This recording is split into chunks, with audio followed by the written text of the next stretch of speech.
Kulang pa sa training si J. Brad. Na ano siya, nabablang ko siya. Kung kasama ko si Arjun, basicin kay Arjun. Tawad kay Beyonce. Hindi ko sinama yan, ito para si Beyonce, oh. Hindi ko na sinama yan sa vlog, kasama yan, nakita namin yan. Yan, shoutout kay Bian, kay YP. Bakit di ka nag-attend ng birthday ni Rose Ann? Hala ka.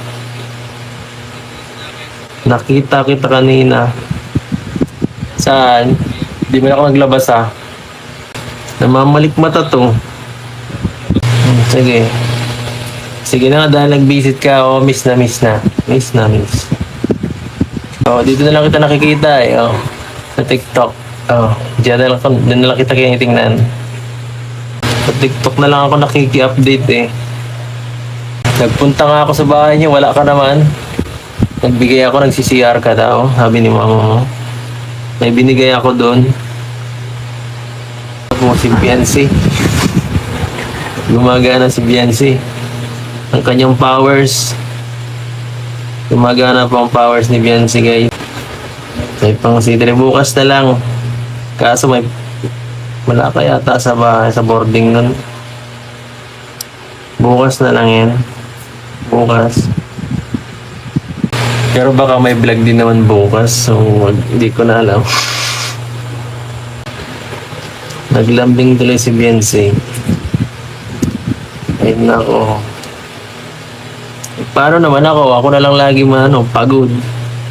Wala ba sa akin mag-aalaga? Pagod ako, eh. Wala na, kaya nga napapanot na ako, eh.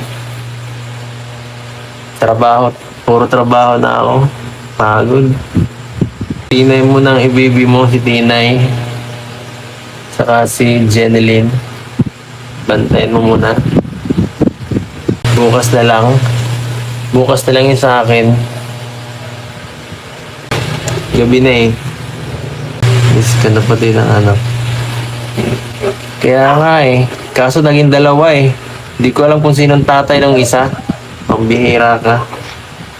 Hindi ko alam kung sinong tatay ng isang anak ko dyan. Alam mo yun. Miss ka na ng mami. Sus, di mo ako pinansin nung kahapon.